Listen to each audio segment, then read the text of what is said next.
저 아프리카 프릭스 프로게임단 사무국장 강영훈입니다. 오늘 강연할 목차인데 사실 여기 직군 소개 이 부분이 제가 오늘 가장 시간을 많이 할애해서 말씀드리려고 하는 내용이고, 뭐 업계 지표 상황 진단 이런 것들은 사실 여러분들이 뭐 열심히 구글링하면 나오는 것들이긴 해요. 일단 먼저 저희 팀 소개를 먼저 하겠습니다.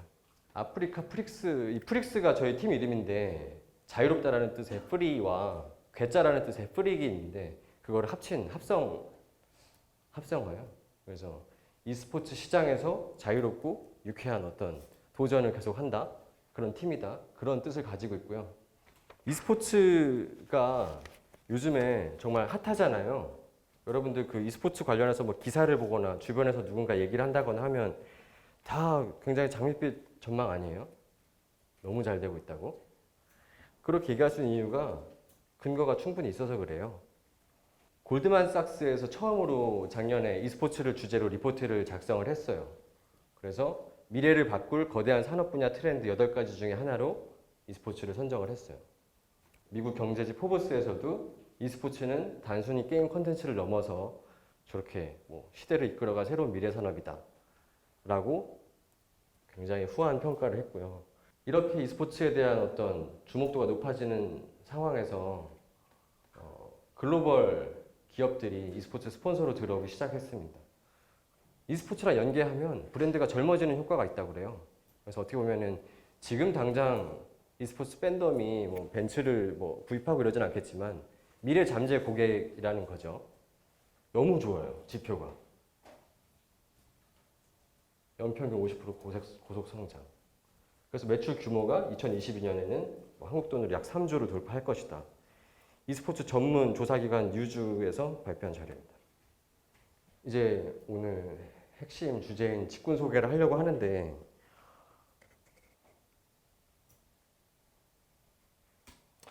여기서 e스포츠 관련해서 취업 희망하시는 분이 있으세요?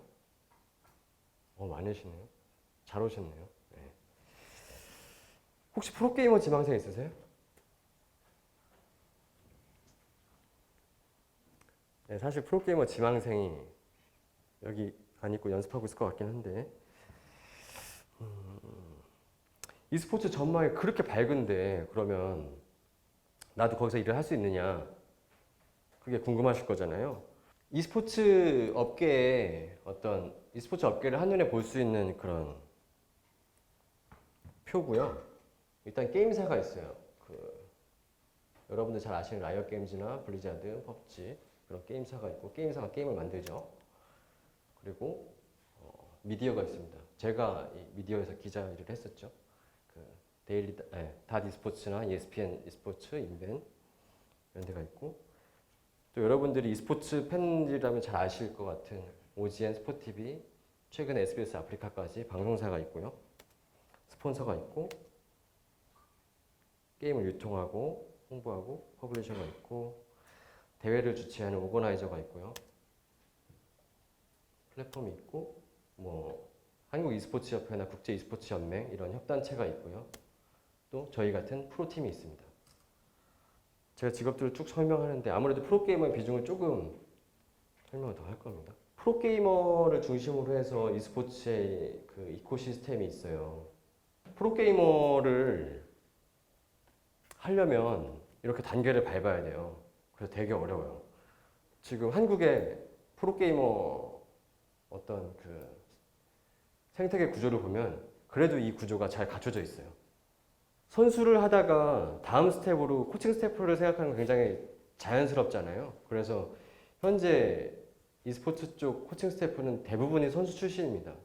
코칭 스태프도 감독, 코치 딱 이렇게만 있을 것 같은데 지금은 이제 뭐 감독, 뭐 전략 코치, 멘탈 코치, 뭐 좀 세분화했어요, 역할을. 피지컬 코치 이런 것도 있고. 코칭 스태프는 어떻게 보면 프로게이머보다 더 어렵죠. 프로게이머 출신들이 다 저걸 하고 싶어 하니까 더 어려운데, e스포츠의 위상이 올라가면서 코칭 스태프들의 몸값도 굉장히 많이 올라가고 있고요. 한국에서도 그 일부 리그에서 활동하고 있는 코칭 스태프의 연봉이나 이런 것들은 뭐 대기업에 다니는 분들보다 더 높다고 생각하시면 돼요. 정말 일부 코칭 스태프에 한해서는 선수보다 더 받는 분들도 계시고요. 코칭 스태프의 역할이 세분화되다 보니까 거기서 파생된 직업인데 스카우터라고 이들이 하는 거는 아까 얘기했던 그 풀뿌리 단계에 있는 선수들을 직접 찾아서 발굴해가지고 키워서 선수를 만들려고 하는 그런 사람들이에요. 그래서 아까 보셨던 젠지 e스포츠나 아프리카 프릭스 같은 경우는 공식적으로 스카우터를 뽑아서 지금 활동하고 있어요, 팀에서. 이 스카우터라는 직업이 사실 작년만 해도 이렇게 한국에는 없었거든요. 근데 이미 중국에서는 작년, 재작년부터 팀마다 다 고용을 했다고 하더라고요. 이 부분은 스카우터에서 필요한 자질은 아무래도 실제로 LOL 클라이언트에 접속을 해서 솔로랭크 잘하는 친구들이 있으면 친구 추가해서 말을 걸기도 하고 뭐 수소문 해가지고 뭐 게임 관련 아카데미나 학교에 가서 찾아보기도 하고 그런 일을 하고 있어요. 그리고 캐스터랑 해설자들. 네, 이거 상당히 전문 직종이고요. 게임에 대한 지식이라든지. 그래서 이 두 분은 선수 출신이긴 한데 선수 출신이 또 모두 해설자를 할 수 있는 건 아니에요. 뭐 지식은 있는데 뭐 언변이 좀 뛰어나야 되고 그런 것들이 있어서 상당히 어려운 직업이고 좋은 직업이죠. 그리고 그 리포터. 당연히 게임에 대한 지식이라든지 이런 것들이 기본 소양으로 가지고 있어야 되고요. e스포츠를 아무래도 좋아해야 되겠죠. 그리고 뭐 애널리스트라고 이제 분석가라고 할 수 있겠는데 분석가도 이미 이제 뭐 해외 팀들에서는 뭐 필수라고 보고 있습니다. 근데 이게 한국 팀 약간 특징이긴 한데 한국 팀은 코칭 스태프들이 너무 전문가다 보니까 그거 내가 더 잘하는데? 라고 해서 코칭 스태프들이 분석가 역할을 같이 하고 있죠. 근데 아마 우리도 그 게임당 규모가 더 커지고 하면 사람은 많을수록 좋으니까 분석가를 따로 채용하는 게임단도 분명히 있을 겁니다. 이 분석가들이 활약을 할 수 있는 이유는 그 게임이 점점 고도화되고 저널리스트 e스포츠 쪽에서 뭐 어떤 다양한 단순히 뭐 정보 전달이 아니라 뭐 칼럼이라든지 논평이라든지 이런 걸 통해서 방향을 제시하기도 하고 감시자 역할을 하기도 하죠. 프로게이머 출신이 아니더라도 게임을 좋아하면 어떻게 보면 현실적으로 조금 도전해 볼 수 있는 직업이 아닐까라고 생각이 좀 들고요. 통역가인데 e스포츠 시장이 무르익다 보니까 거의 글로벌 리그를 굉장히 많이 하거든요. 해외 대회를. 국가 간 대항전 같은 거 많이 해서 이런 통역가들의 역할도 굉장히 커지게 됐고 되게 많아요. 활동하시는 분들이. 전문 통역가들도 팬들이 너무 빨리 알아봐요. 아, 이 사람이 게임을 알고서 통역을 하나 지금 모르고 하나. 그래서 사실 e스포츠 전문 분야라고 봐도 무방할 것 같아요.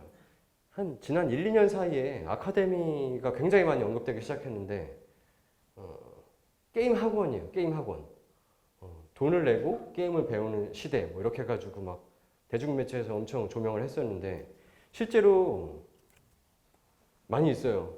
아카데미가 e스포츠 쪽 관련해서 뭔가 좀 신사업 그렇게 하고 있고요. 에이전시는 그 e스포츠 시장이 커짐에 따라서 자연스럽게 또 생겨난 직군 중에 하나인데요. 에이전시에서 하는 일들은 선수들의 어떤 계약 문제, 법률 검토, 뭐 그런 의사소통 문제, 그리고 심지어 좋은 에이전시들은 이제 선수를 보내고 끝이 아니라 보내고 나서 뭐 그 친구가 향수병에 걸리지는 않을지 혹은 건강관리를 어떻게 해야 되지 않을지 반대로 팀에는 이 선수가 뭐 구조적으로 손목이 아픈 게 있었는데 그런 것들을 계속 관리를 하게 옆에서 계속 도와준다든지 그런 일들이 좀 체계적으로 이루어지고 있고요. 이 에이전시 역시 빠르게 좀 확장이 되고 있어요. 중국은 진짜 엄청납니다. 중국은 이제 LOL도 이미 프랜차이즈가 됐고 심지어 지역 연고제 개념으로 해서 이렇게 도시마다 e스포츠 전용 경기장을 지어버렸어요.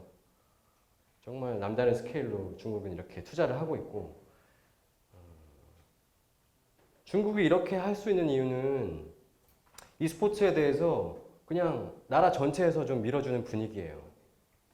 정부에서도 뭐 체육 종목 중에 하나로 해서 적극적으로 밀어주고 있고 또 시장이 워낙 크다 보니까 e스포츠를 하려고 하는 기업들도 정말 많아요.